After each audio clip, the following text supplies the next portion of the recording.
Maman m'a traité d'incapable et m'a mise à la porte, puis a donné la maison à ma sœur. 3 ans plus tard, ma sœur est passée devant chez moi, et s'est figée. Elle a hurlé à maman, « Maman! Cette maison vaut... » Attends, c'est à elle? À ma sœur? Ce que maman a fait ensuite m'a totalement surprise. Je m'appelle Héloïse, et j'ai 32 ans. Ce que je vais vous raconter s'est passé il y a 3 ans, mais la blessure, elle, est encore vive.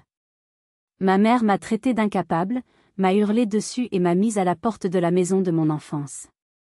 Juste après, elle a donné cette même maison, d'une valeur de 700 000 €, à ma sœur Océane. 3 ans. 3 longues années de silence total se sont écoulées. Jusqu'à la semaine dernière. Ma sœur Océane est passée en voiture devant ma nouvelle propriété à Louvciennes. Elle s'est figée sur place, au milieu de la route. Je ne l'ai pas vue, mais on me l'a raconté. Elle a attrapé son téléphone, tremblante, et a hurlé à ma mère, « Maman! Cette maison, elle doit valoir des millions. Attends, le logo sur le portail. Maman! C'est à elle.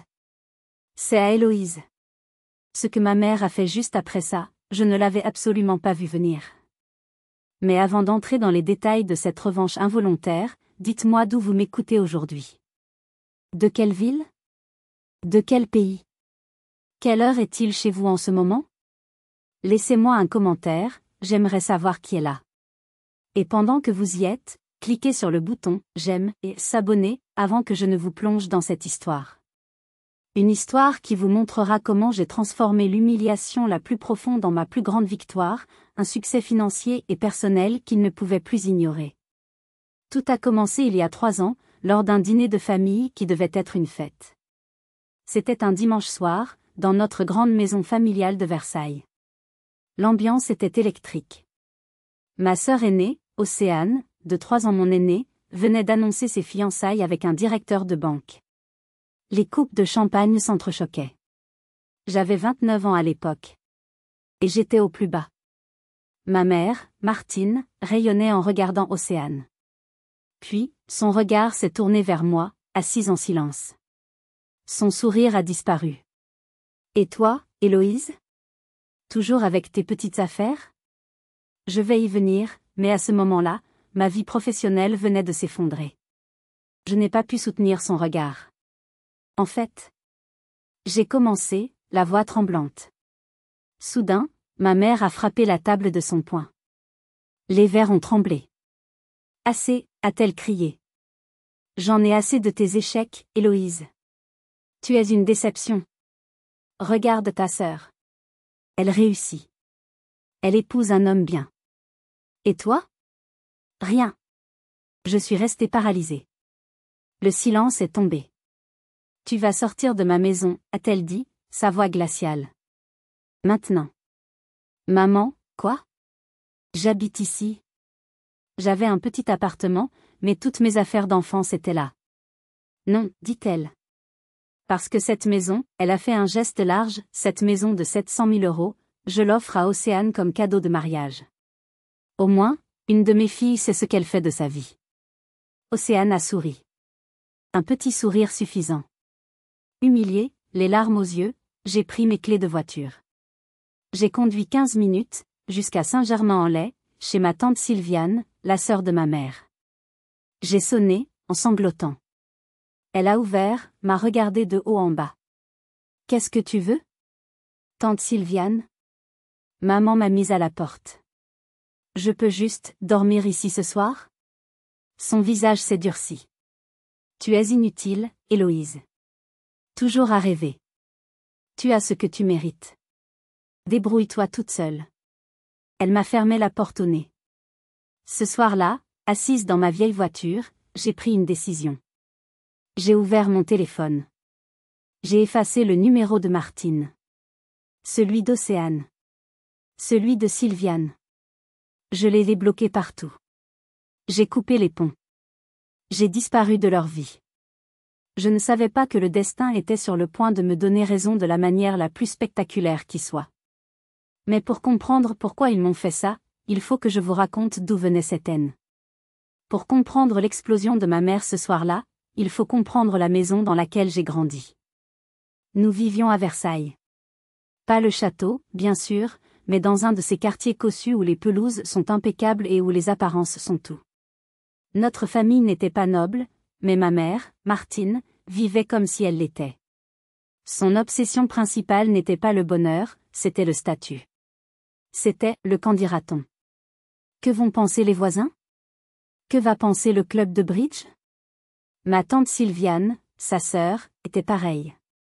Elle avait réussi un beau mariage en épousant un homme riche de Neuilly-sur-Seine, et elle ne manquait jamais une occasion de nous le rappeler. Dans ce théâtre de la respectabilité, les rôles étaient distribués dès la naissance. Il y avait Océane, ma sœur, de 3 ans mon aînée. Elle était l'enfant en or. Dès son plus jeune âge, ma mère l'a moulée pour un seul objectif, HEC Paris, la meilleure école de commerce, suivie d'une carrière lucrative dans la finance à la défense.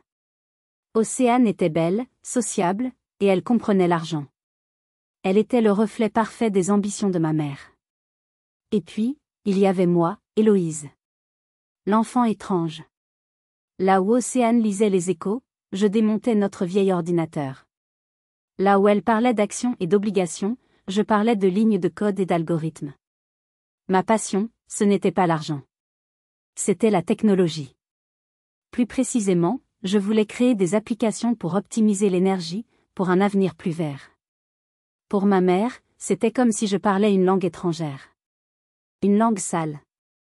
Je me souviens, j'avais 10 ans. J'avais passé des semaines à apprendre le basique sur notre vieil ordinateur et j'avais réussi à coder un petit jeu vidéo. Fière de moi, je l'ai montré à ma mère. Elle a regardé l'écran, a soupiré. Héloïse, pourquoi tu perds ton temps avec ça? Une fille ne devrait pas jouer avec ces machines. Son ton n'était pas méchant. Il était juste, las. Déçu. 3 jours plus tard, j'ai entendu ma mère au téléphone avec ma tante Sylviane, riant aux éclats. Tu te rends compte? Océane, qui avait 13 ans, a eu la meilleure note de sa classe à son cours d'économie. Son tuteur privé dit qu'elle a le sens des affaires. Elle ira loin, celle-là. Mon petit jeu vidéo semblait si ridicule tout à coup. Cette dynamique a défini toute notre enfance. Les succès d'Océane étaient célébrés. Les miens étaient tolérés. Ou pire, ignorés. Quand Océane a été acceptée au club de débat de son collège prestigieux, ma mère a organisé un dîner. Quand j'ai gagné le premier prix du concours de sciences de mon école, pour un prototype de capteur solaire fait maison, ma mère a dit, c'est bien. Mais n'oublie pas de ranger ta chambre. Et les notes d'Océane en anglais sont plus importantes pour son avenir international. La finance, l'argent, le statut. C'étaient les seuls dieux dans notre maison. Ma passion pour la technologie, pour l'écologie, était vue comme une distraction, un caprice bizarre qui me faisait honte. Ma mère voulait une fille banquière. Elle avait eu, moi. Je n'étais pas seulement différente. J'étais, à ses yeux, une erreur. Et elle n'allait pas me laisser l'oublier. Mais à l'époque, je n'étais pas seule. J'avais un allié. Cet allié, c'était mon père, Étienne. Mon père était l'opposé de ma mère. C'était un homme calme, réfléchi. Un ingénieur logiciel brillant, un vrai passionné de technologie. Dans sa jeunesse, il avait rêvé de créer sa propre entreprise dans la Silicon Valley française. Mais il était tombé amoureux de Martine. Et les rêves de Martine étaient plus concrets. Elle voulait la maison à Versailles, la reconnaissance sociale. Alors, pour lui plaire, il avait abandonné ses rêves. Il avait pris un poste respectable dans la finance, un travail qu'il détestait, mais qui payait les factures et le club de bridge de ma mère. Mais dans son bureau, le soir, il redevenait lui-même. Le bureau sentait le café froid et les vieux manuels d'informatique. Et c'est là qu'il me laissait entrer, moi, sa fille étrange. Il était le seul à comprendre ma fascination pour les ordinateurs. Ne les écoute pas, Héloïse, me chuchotait-il, sa voix chaude et complice, pendant que ma mère et Océane discutaient de la dernière mode dans le salon. Ce que tu fais, c'est l'avenir. Eux, ils sont bloqués dans le passé. La différence de traitement était flagrante, et parfois cruelle. Pour les 16 ans d'Océane, ce fut le grand jeu. Ma mère avait organisé une fête immense dans le jardin. Le clou du spectacle? Une Mini Cooper neuve, couleur crème, garée dans l'allée avec un énorme ruban rouge. Océane avait crié de joie. Ma mère rayonnait de fierté. Ma tante Sylviane applaudissait. Pour mes 16 ans, 3 ans plus tard, ce fut différent. Un petit dîner en famille. Ma mère m'a offert un pull décent, en cachemire beige. Pour avoir l'air présentable. Océane, un livre sur « Comment s'habiller pour réussir ». Plus tard dans la soirée, mon père m'a fait signe de venir dans son bureau. Il y avait une grande boîte sur sa chaise. Je n'ai pas pu l'emballer, a-t-il dit avec un clin d'œil. Je l'ai ouverte. C'était un ordinateur portable. Pas un Mac clinquant pour prendre des notes. Un PC de programmation puissant, avec la meilleure carte graphique de l'époque, rempli de logiciels de développement. Papa, il a dû coûter une fortune. Maman va. Chut, a-t-il dit, posant un doigt sur ses lèvres. J'ai dit à ta mère que c'était une vieille machine du bureau qu'ils allaient jeter. C'est notre secret. Va construire l'avenir. Je l'ai serré dans mes bras, sentant l'odeur de son eau de Cologne et du café. Cet ordinateur est devenu mon sanctuaire. À 15 ans, j'ai utilisé cette machine pour développer mon premier vrai projet, une application qui analysait les données météorologiques pour optimiser l'angle des panneaux scolaires. Je l'ai présenté au concours technologique régional d'Île-de-France. Et j'ai gagné. J'ai ramené le trophée à la maison, rayonnante. Mon père m'a soulevé de terre. Je le savais. Ma fille, le génie. Il a immédiatement encadré l'article du journal local et l'a accroché dans son bureau. Ma mère a levé les yeux au ciel. C'est juste un projet scolaire, Étienne. Ne lui monte pas la tête. Ma tante Sylviane, qui était là pour le thé, a ri. De la technologie verte? Ma pauvre petite. La finance, voilà le véritable avenir. Océane vient de décrocher un stage d'été à la Société Générale. Ça, c'est du concret. Pâté bidule écologique. Bidule. C'est comme ça qu'elles appelaient ma passion. Je me suis enfermée dans ma chambre avec mon ordinateur. J'avais l'amour de mon père, mais j'avais le mépris de toutes les autres. J'ai continué, j'ai travaillé plus dur, juste pour lui. Je ne savais pas que je n'avais plus beaucoup de temps avec lui. La tragédie a frappé 3 semaines avant mes épreuves du baccalauréat. Mon père rentrait tard d'une réunion à la Défense. Il pleuvait. Une pluie battante de fin de printemps. Sur le périphérique, un camion a dérapé, perdant le contrôle de sa remorque. Mon père est mort sur le coup. Le monde s'est effondré. Je ne me souviens pas bien des jours qui ont suivi. C'est un brouillard de douleurs, de gens en noir, de murmures. Aux funérailles, j'étais brisée, incapable de parler. Ma mère, Martine, pleurait, mais ses larmes semblaient être pour elle-même, pour la perte de son statut, de son train de vie. J'ai surpris son regard, déjà dur, calculant l'avenir. Océane était stoïque, parfaite dans son rôle de fille aînée, réconfortant les invités importants, s'assurant que tout se passait bien. Après le départ de tout le monde, je me suis réfugiée dans le bureau de mon père. L'odeur de café était toujours là, mais elle était éventée. L'article encadré sur ma victoire au concours était toujours là. Sur son bureau, il y avait une note qu'il m'avait laissée, probablement le matin même, une note que je n'avais pas vue. Elle disait, « Héloïse, n'oublie jamais, suis ta passion. Ne fais pas comme moi. Je suis si fière de toi. Je t'aime. » J'ai pris ce mot. Je l'ai plié et mis dans mon portefeuille. Je l'ai toujours sur moi, aujourd'hui même. Avec la mort de mon père, j'avais perdu mon seul allié. Mon seul protecteur. La maison est devenue froide. Ma mère n'avait plus aucune raison de prétendre s'intéresser à moi. Toute son attention, tout son héritage financier et émotionnel, était désormais concentré sur Océane. J'ai obtenu mon bac avec mention, très bien, mais personne n'a célébré. J'ai reçu une bourse pour étudier l'informatique et les technologies durables à l'université de Paris-Saclay, l'une des meilleures.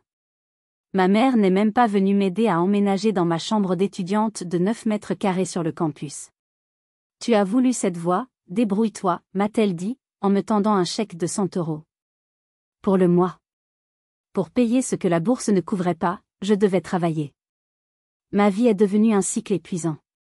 Pour la journée, et la nuit, je faisais des petits boulots de code freelance, construisant des sites web pour des pizzerias, réparant des bases de données. Je mangeais des pâtes presque tous les jours. J'étais épuisée, mais déterminée. Pendant ce temps, Océane, diplômée de HEC, commençait sa carrière en finance. Ma mère lui a organisé une fête somptueuse. Elle lui a donné l'apport pour acheter un magnifique appartement dans le 16e arrondissement. Elle finançait ses sacs de luxe, pour le réseau. La fracture était totale. J'étais la fille pauvre, l'étudiante bizarre qui prenait le RER. Océane était la fille riche, la réussite parisienne. C'est à l'université que j'ai rencontré la professeure Valérie Perrin. Elle était une sommité dans le domaine des énergies renouvelables. Elle a vu mon projet de lycée, celui que ma mère appelait un « bidule ». Elle n'a pas ri. Elle m'a regardé avec une intensité que je n'avais pas vue depuis la mort de mon père. « Mademoiselle Dupont », m'a-t-elle dit, « ce n'est pas un « bidule ». C'est potentiellement révolutionnaire. Elle est devenue ma mentor. Elle m'a donné accès à son laboratoire. Pour la première fois depuis des années, quelqu'un d'autre que mon père croyait en moi. J'ai commencé à rêver à nouveau.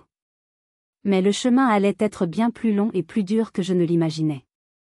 Après avoir obtenu mon diplôme de master à 22 ans, avec les honneurs, j'étais pleine d'espoir. La professeure Perrin m'avait écrit une lettre de recommandation élogieuse. J'avais un plan, créer ma propre entreprise, Soluverte, basée sur le logiciel que j'avais perfectionné pendant mes études. Mais le monde n'attend pas une jeune diplômée de 22 ans, même brillante. J'avais besoin d'expérience. J'avais besoin de données réelles. J'ai trouvé un stage, qui s'est transformé en un petit emploi, chez Énergie Urbaine, une petite ONG, organisation non gouvernementale, basée à Montreuil. Ce n'était pas glamour. C'était l'opposé de la défense. Les bureaux étaient dans un vieil entrepôt, ça sentait l'humidité. Le salaire était minuscule. J'ai emménagé dans un studio de 20 mètres carrés au 5e étage sans ascenseur, dans un immeuble donnant sur le périphérique.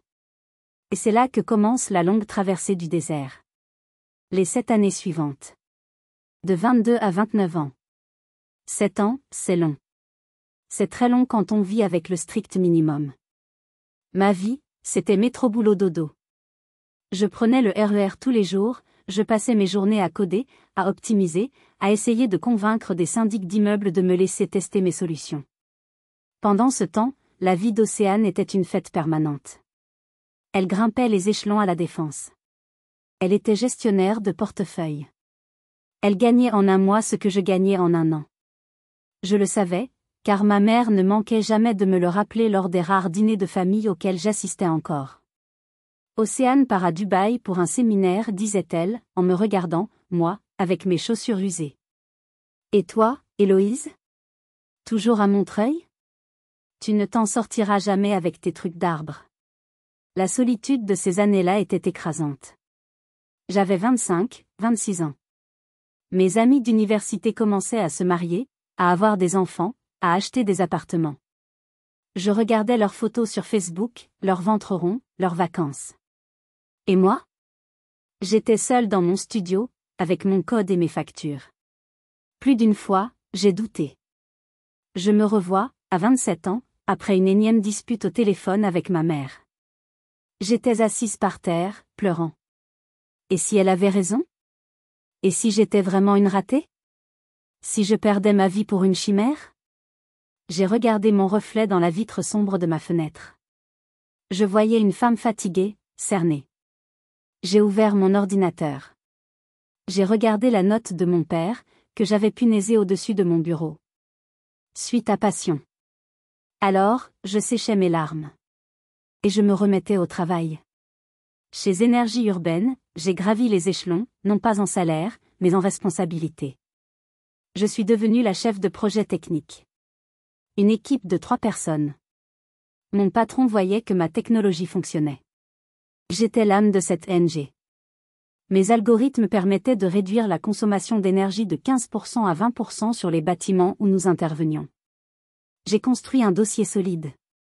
J'ai accumulé 7 ans de données, de preuves. J'ai perfectionné mon logiciel, le rendant plus intelligent, plus réactif. À 29 ans, j'ai senti que le moment était venu. J'avais enfin quelque chose d'assez gros, d'assez solide, pour faire le grand saut. J'ai convaincu mon patron à Énergie Urbaine de me laisser présenter notre solution, ma solution, à un appel d'offres majeur. Un énorme consortium immobilier qui gérait 50 tours de bureaux à La Défense. C'était le contrat d'une vie. S'il signait, cela changeait tout. Pour moi, pour l'ONG. J'ai travaillé 18 heures par jour pendant un mois sur cette présentation. C'était ma chance. Je ne savais pas que ma propre sœur, Océane, était sur le point de tout détruire. La présentation devant le consortium immobilier s'est déroulée à merveille. Les directeurs techniques étaient impressionnés. Les chiffres parlaient d'eux-mêmes, 7 ans de données, des économies prouvées. J'ai quitté la salle de réunion sur un nuage. J'allais enfin y arriver. Mon patron chez Énergie Urbaine était ravi. Nous étions sur le point de signer. J'ai fait l'erreur de mentionner cette bonne nouvelle lors d'un appel rapide avec ma mère. Ça a l'air compliqué, ton truc, avait-elle simplement répondu. Elle a dû en parler à Océane. Océane travaillait à La Défense. Elle connaissait ce monde. Et, comme je l'ai appris plus tard, son fiancé banquier avait des liens financiers étroits avec ce consortium immobilier. Pour Océane, c'était intolérable. Elle ne pouvait pas supporter l'idée que moi, la ratée, je puisse soudainement réussir. Et réussir dans son territoire, La Défense, avec mes bidules écologiques. Sa jalousie a pris le dessus. Elle n'a pas eu besoin de faire grand-chose. Juste quelques mots, placés au bon endroit. Comme me l'a raconté bien plus tard une source interne, Océane s'est arrangée pour déjeuner avec l'un des principaux décideurs du consortium, un ami de son fiancé.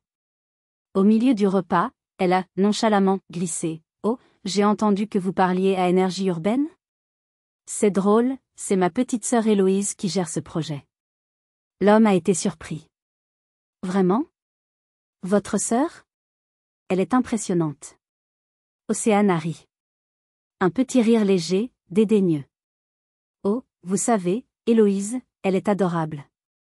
C'est son projet passion. Elle vit dans son propre monde, avec ses arbres et ses panneaux solaires. Je ne suis pas sûre que ce soit vraiment prêt pour une échelle aussi sérieuse. C'est un peu artisanal. Je m'inquiète toujours pour elle, la pauvre. Projet passion. Artisanal. La pauvre. Ces 3 mots ont été une condamnation à mort. Dans le monde de la haute finance, le doute est un poison. Le risque d'investir des millions dans une technologie artisanale gérée par une rêveuse était trop grand. Une semaine plus tard, le téléphone a sonné chez Énergie Urbaine. Le consortium se retirait. Sans explication détaillée. Juste un email froid, nous avons décidé de poursuivre une solution plus éprouvée. Mon patron était furieux. Pas contre le consortium. Contre moi. Je t'avais dit que c'était trop gros, m'a-t-il crié. Tu nous as fait perdre notre temps. Tu as été trop ambitieuse. Énergie Urbaine était une petite structure. Ils avaient mis beaucoup d'espoir dans ce contrat. L'échec les a fragilisés. Une semaine après, j'étais convoquée. Héloïse, nous sommes désolés. La perte de ce contrat nous oblige à une restructuration. Restructuration. Le mot classique. Nous devons supprimer votre poste. J'étais licenciée. 7 ans de ma vie. 7 ans de travail acharné, de sacrifices, de nuits blanches. 7 ans à vivre dans la pauvreté. Tout ça, effacé. Saboté par ma propre sœur. À ce moment-là, je ne savais pas encore qu'Océane était derrière tout ça. Je savais juste que j'avais échoué. J'étais juste brisée. 29 ans, au chômage, et un sentiment d'échec total. C'est dans cet état que je suis allée au dîner de famille, 2 semaines plus tard. 2 semaines. 2 semaines que j'étais au chômage. J'avais honte. Je n'avais rien dit à personne. J'avais passé ces 2 semaines dans mon studio de 20 mètres carrés, à pleurer et à refaire le monde, à regarder le plafond. Je me sentais vide. Et puis il y a eu ce dîner. Celui des fiançailles d'Océane. Ma mère avait insisté pour que je vienne. Tu dois faire un effort, Héloïse, pour ta sœur. Alors j'y suis allée.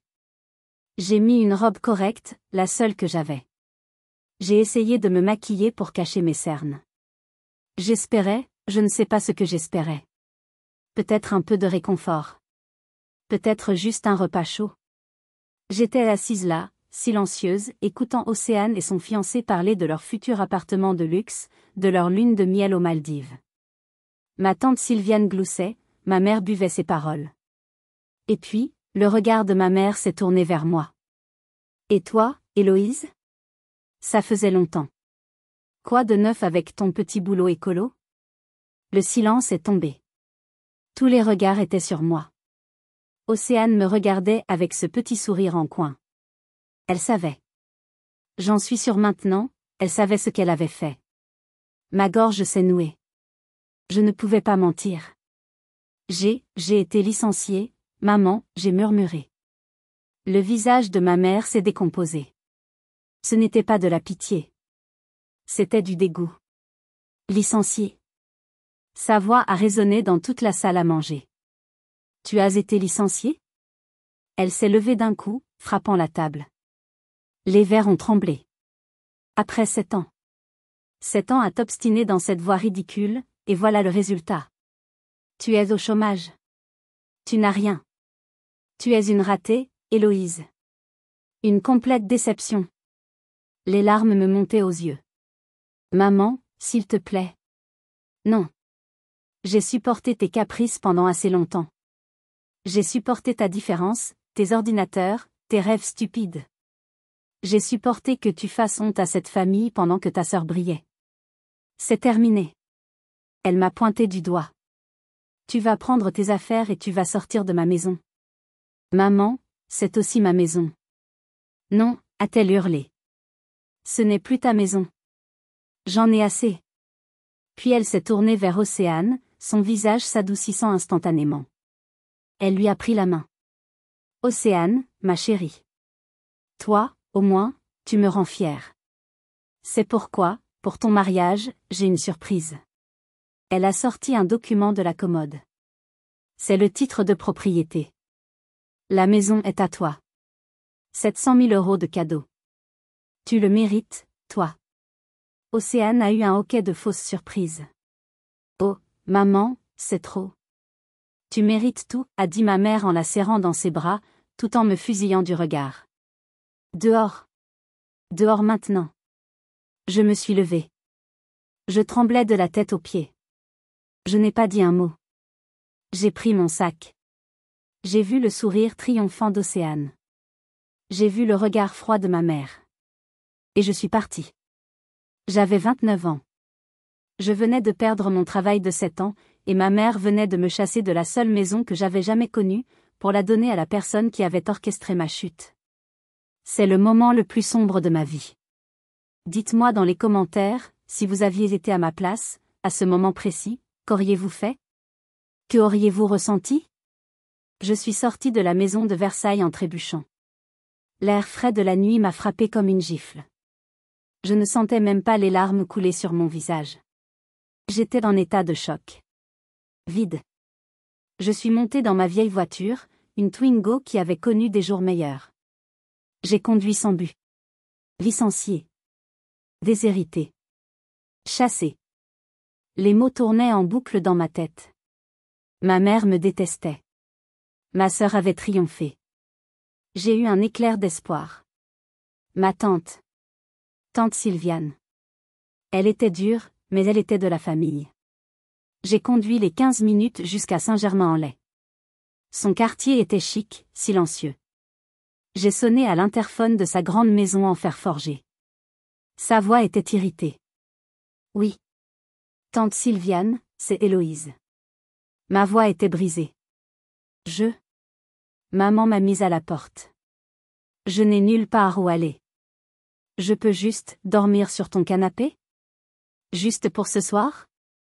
Je t'en prie. Il y a eu un long silence. Un silence si long que j'ai cru qu'elle avait coupé. Tu es inutile, Héloïse, a-t-elle finalement dit, sa voix métallique. Toujours à te plaindre, toujours à rêver. Ta mère a raison. Tu as 29 ans, il est temps que tu te débrouilles toute seule. Un clic. Elle avait raccroché. Je suis restée là, sous la pluie fine qui commençait à tomber. La porte ne s'ouvrirait pas. Je suis retournée à ma voiture. Et là, j'ai craqué. J'ai hurlé. Un cri sans son, juste de l'air qui sortait de mes poumons. J'ai frappé mon volant. Toute la douleur, l'injustice, la solitude des 10 dernières années ont explosé. J'avais 29 ans. Sans emploi, sans famille, sans abri. J'étais au fond du gouffre. J'ai passé le reste de la nuit dans ma voiture, garée dans une rue anonyme. Le froid m'a réveillée. Le soleil se levait. J'ai regardé mon reflet dans le rétroviseur. J'avais l'air d'une épave. Elles ont gagné, j'ai pensé. Maman, Océane, elles ont gagné. Je suis une ratée. J'ai attrapé mon téléphone. J'ai ouvert un site d'offres d'emploi. J'ai tapé, les doigts tremblants, assistante financière. J'allais abandonner.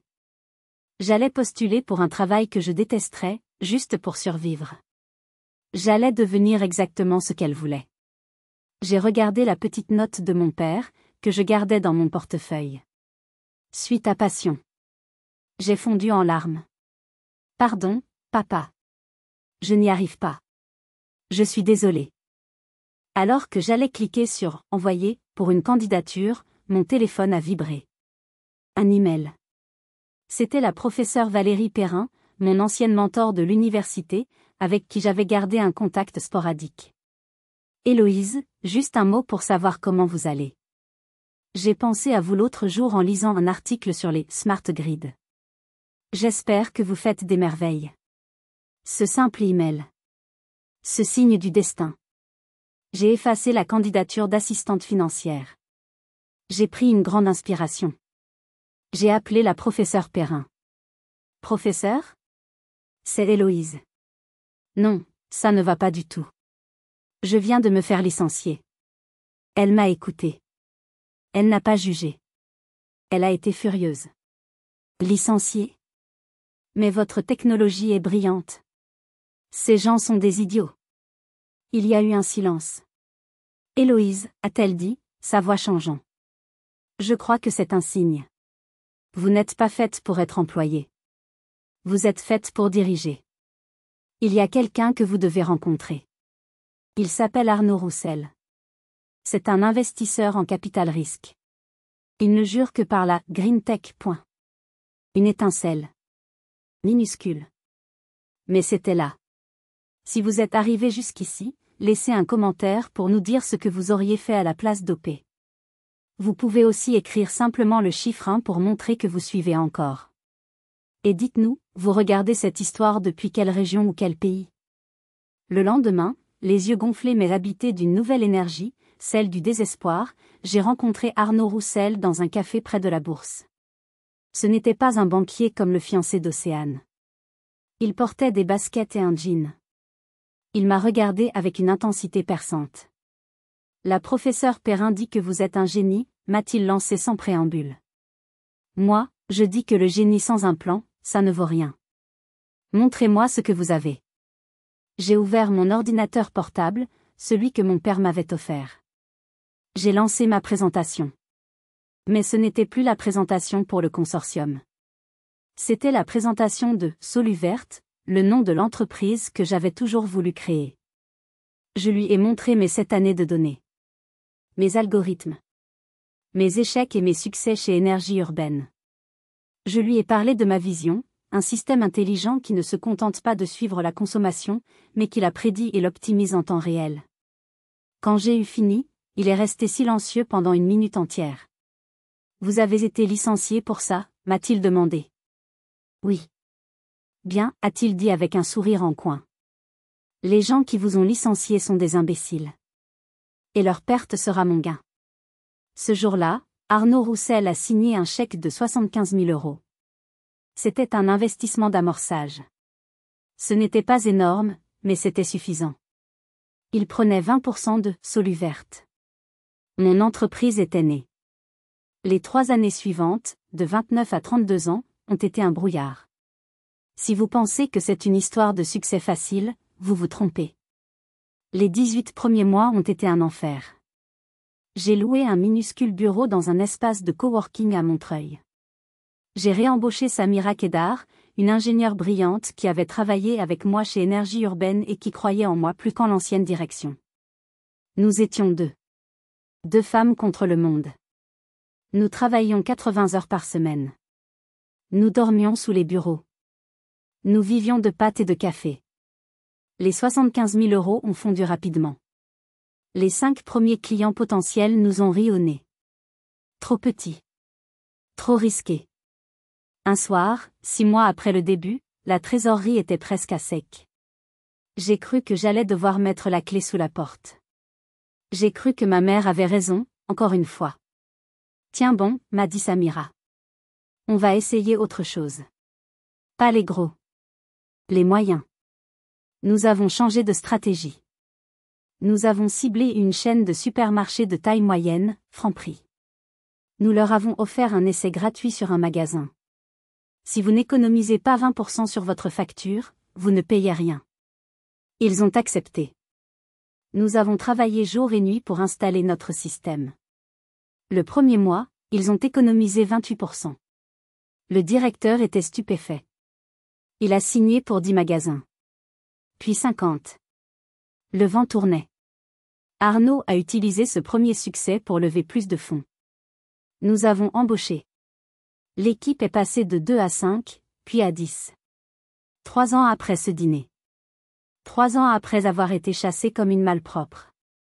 J'avais 32 ans. Soluverte était rentable. Nous avions 16 employés. Nous venions de clôturer notre série A, une levée de fonds de plusieurs millions d'euros. Je n'étais plus la fille qui luttait. J'étais la PDG. Je pouvais enfin respirer.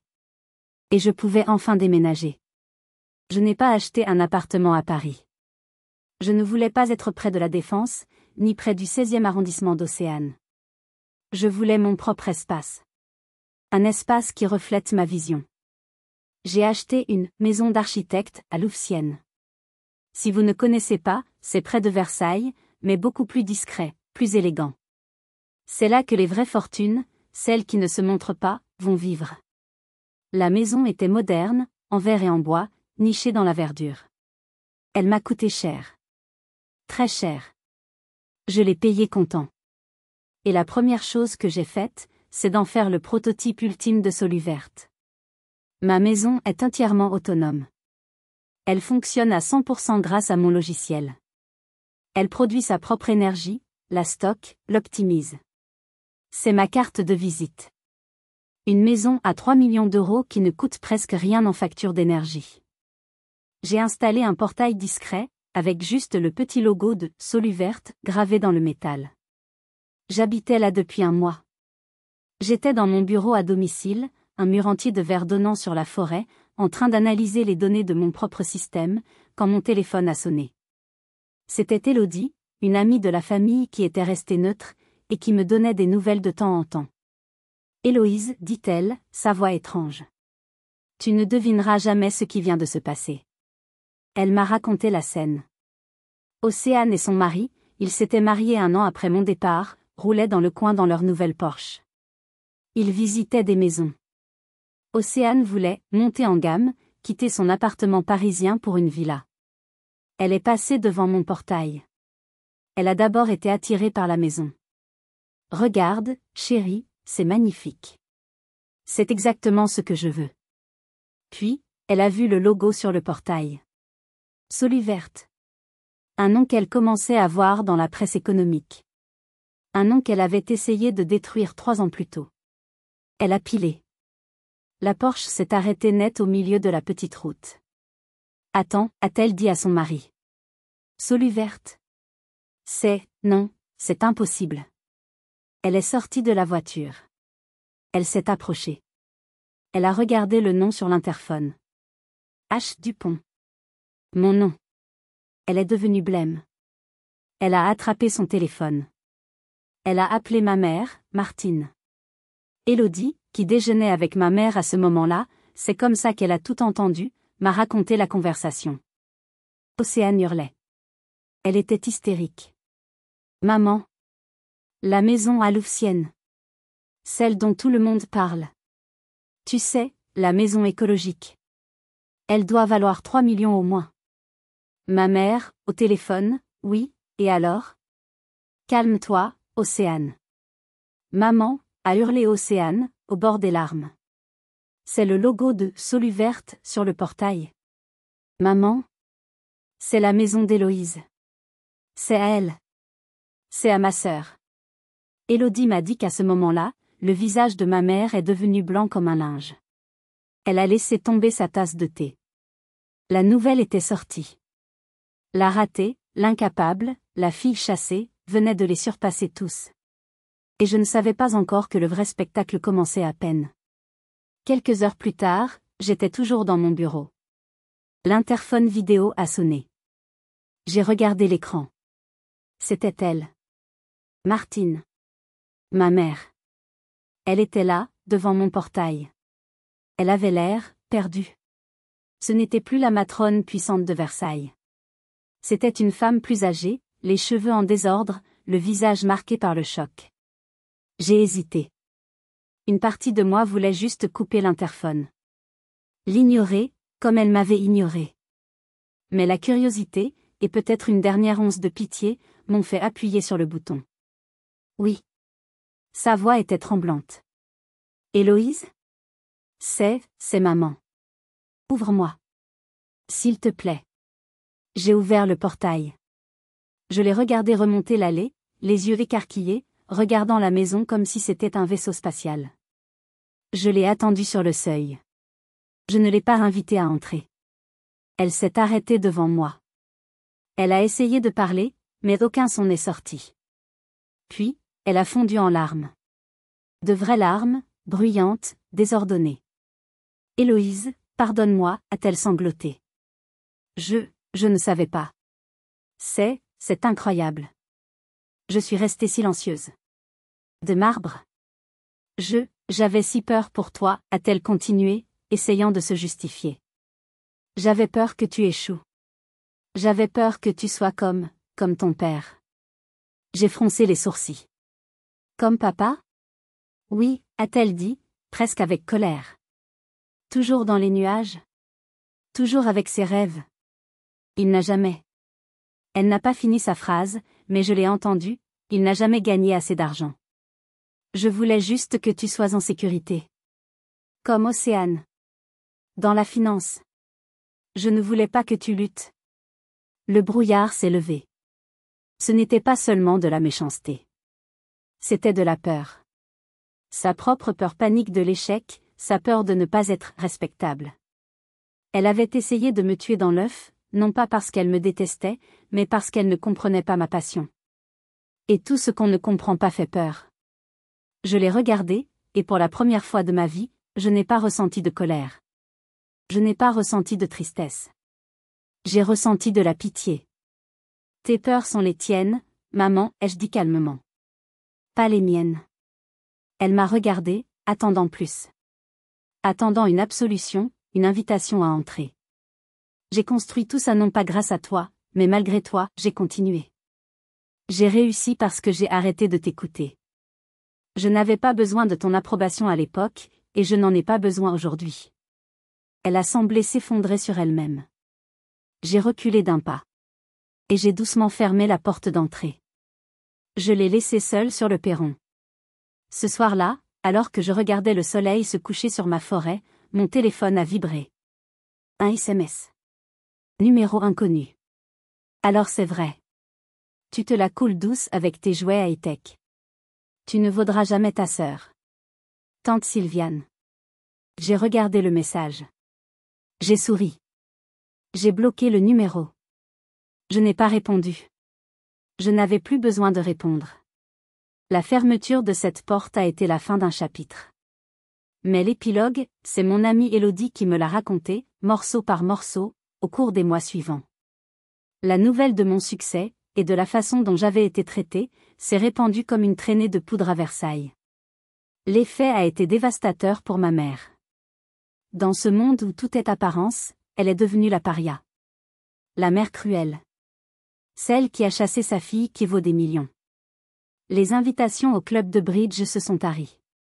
Les amis qu'elle vénérait changeaient de trottoir. Son statut social, la seule chose qui comptait pour elle, s'est évaporé. Pour Océane, ce fut pire. La révélation que sa sœur, ratée, était désormais bien plus riche, pire, plus respectée qu'elle, l'a fait sombrer. Sa jalousie est devenue une obsession. Son mari, le banquier, n'a pas supporté. Il en avait assez de son obsession pour l'argent, de sa méchanceté. Et, comme me l'a glissé Élodie, il avait appris la vérité sur le sabotage du contrat d'énergie urbaine. C'en était trop pour lui. Il a demandé le divorce. Désespérée de regagner la première place, Océane a fait une erreur fatale. Elle a pris l'argent de son divorce, et pire, elle a hypothéqué la maison de 700 000 € que ma mère lui avait donnée.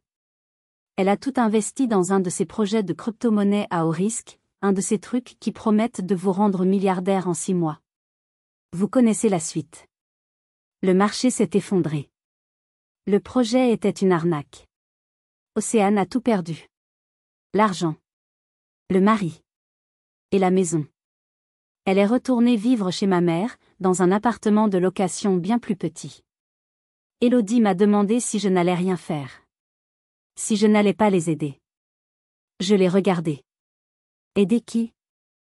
Les femmes qui m'ont dit que j'étais inutile et qui m'ont mise à la porte? La sœur qui a saboté ma carrière? Non. Ils ont fait leur choix, Élodie. J'ai fait les miens. Aujourd'hui, Soluverte continue de grandir. Nous ouvrons des bureaux à l'international. Mais mon vrai succès, ce n'est pas l'argent. Mon succès, c'est de me réveiller chaque matin dans cette maison, en paix. C'est de travailler avec Samira et mon équipe, ma vraie famille. C'est de savoir que j'ai tenu la promesse faite à mon père. Ce n'était pas une histoire de revanche. Se venger, c'est rester connecté à ceux qui vous ont fait du mal. C'était une histoire de libération. Je n'ai pas cherché à leur prouver qu'elles avaient tort. J'ai simplement cherché à me prouver à moi-même que j'avais raison. Que ma passion valait quelque chose. Que je valais quelque chose. Et que papa avait raison. Merci de m'avoir écouté jusqu'au bout. Cette histoire est la mienne, et elle a été difficile à partager. Avez-vous déjà dû couper les ponts avec un membre de votre famille toxique pour protéger votre santé mentale? Votre passion, votre travail, ont-ils déjà été tournés en ridicule par ceux qui étaient censés vous soutenir? Partagez vos propres histoires, vos propres expériences, dans les commentaires ci-dessous. Nous sommes une communauté, et vos histoires comptent. Si ce que j'ai vécu vous a touché, n'oubliez pas de laisser un « j'aime ». Et bien sûr, abonnez-vous, pour ne pas manquer d'autres histoires vraies, d'autres récits de résilience. Prenez soin de vous.